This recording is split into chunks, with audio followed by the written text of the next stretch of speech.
In the world of pop culture, new franchises have captivated audiences as much as Pokémon.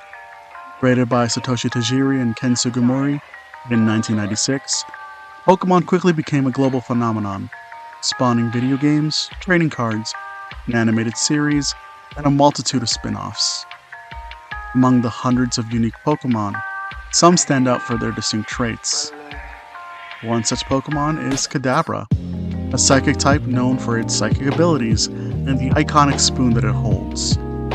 An object that would ignite a decades-long legal dispute between the Pokémon Company and famed illusionist Uri Geller. The legal battle between Geller and the Pokémon Company is one of the most unusual and long-running cases in entertainment law, spanning over 2 decades. It was a clash that involved intellectual property, cultural references, and public image. To fully understand the controversy, it's important to delve into the details of both parties involved and the intricacies of the case that unfolded over the years.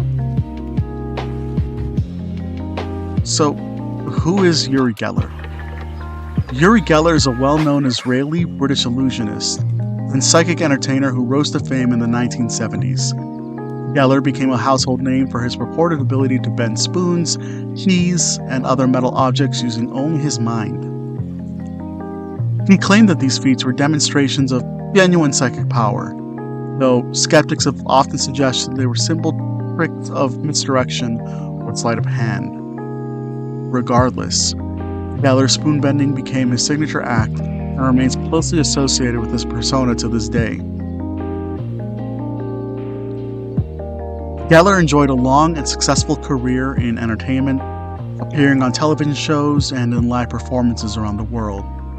He was also a controversial figure, with some questioning the legitimacy of his abilities, and others lauding him as a unique and gifted entertainer.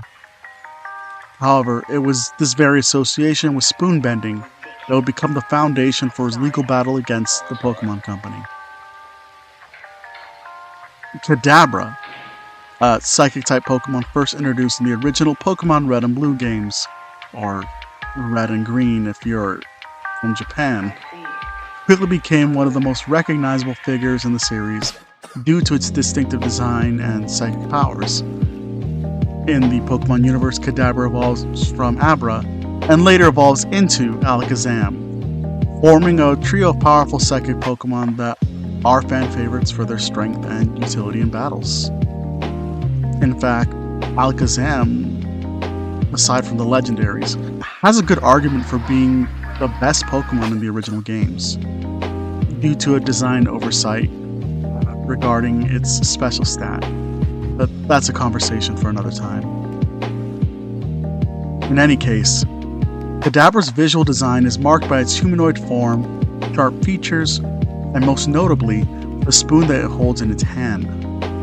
In the Pokemon games and anime, Kadabra uses the spoon as a symbol of its psychic powers, similar to how psychic abilities are often portrayed in popular culture.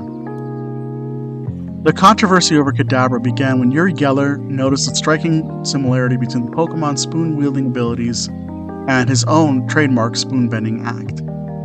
What made matters more contentious was the Pokemon's original Japanese name, which I'm about to pronounce it most likely incorrectly, so forgive me for that. But the Pokemon's original Japanese name was Uri Geller, a sound that sounds phonetically similar to Uri Geller. This was seen by Geller as a direct reference to him, and one that he did not authorize, and one that he found damaging to his reputation.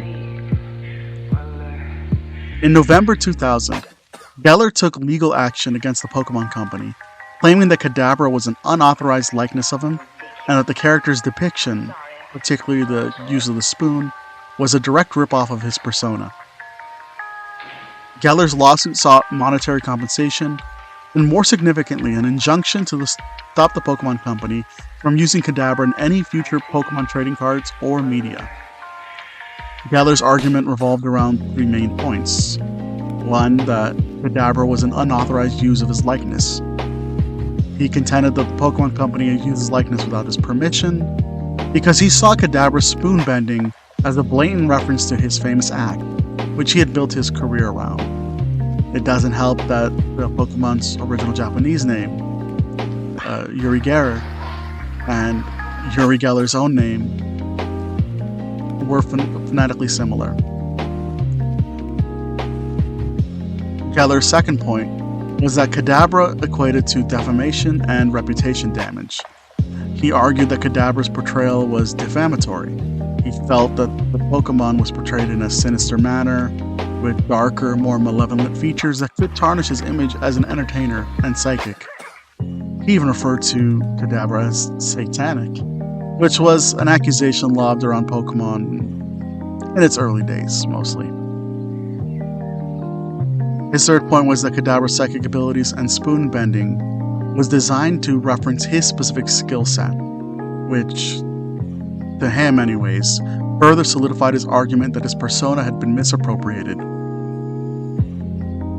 In interviews and public statements around the time, Geller expressed frustration that his identity had been co-opted without his consent, and that the Pokémon Company had profited off of his name and image. He was particularly incensed by what he believed was the negative portrayal of Kadabra, as he felt it reflected poorly on him and his work. The Pokémon Company, along with Nintendo, responded to the lawsuit by denying any intentional connection between Uri Geller and the Pokémon Kadabra. They argued that the similarities between Geller and Kadabra were coincidental, and that the design of Kadabra was based on traditional representations of psychics and spoon bending, which were common tropes in popular culture long before Geller popularized them. The Pokémon Company further pointed out that psychic powers and the bending of spoons have been part of a broader supernatural lore and had appeared in many forms of media unrelated to Geller. In their view, Kadabra's design was merely an extension of that cultural trope, not an infringement on Geller's personal brand.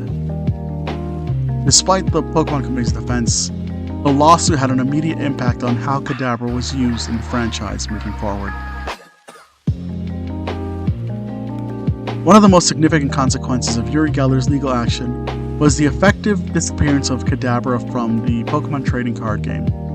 Following the lawsuit, the Pokemon Company stopped producing Kadabra cards, and the Pokemon was absent from new card sets for nearly 2 decades.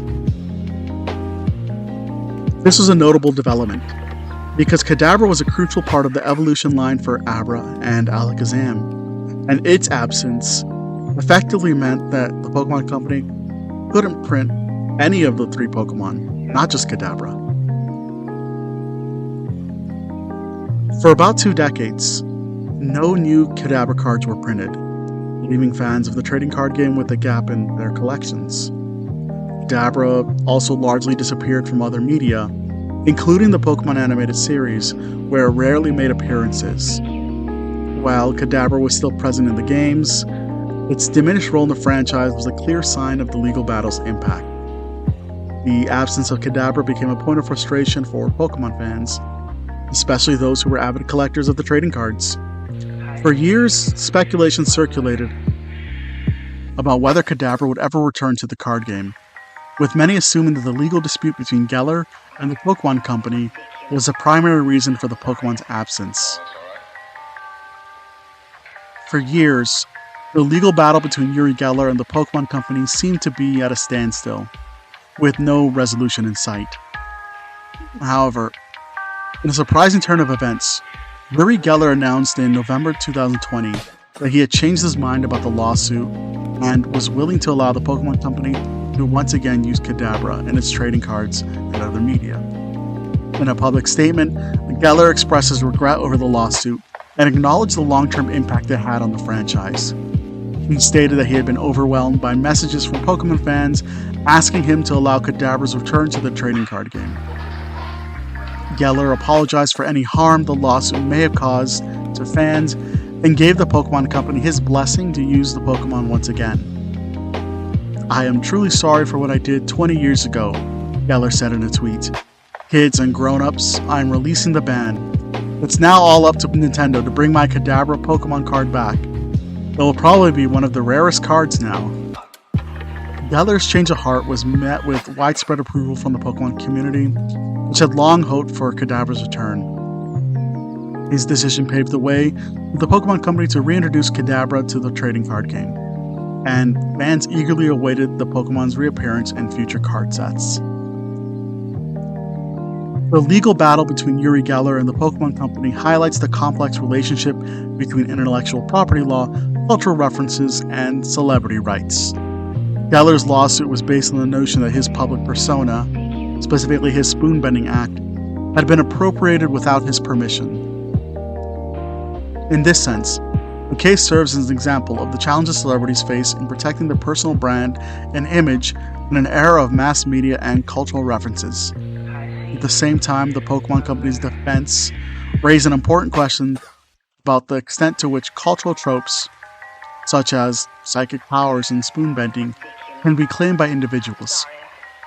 Geller was not the first person to bend spoons in entertainment, and the concept of psychic powers is a common theme in various forms of fiction.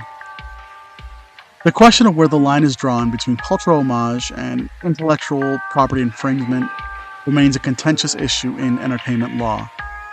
In the end, Geller's decision to drop the lawsuit and allow Kadabra's return can be seen as a positive outcome for both parties.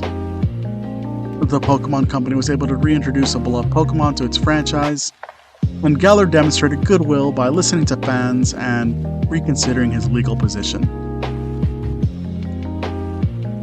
The legal battle between Uri Geller and the Pokémon Company over Kadabra is one of the more unusual and protracted disputes in the world of entertainment law.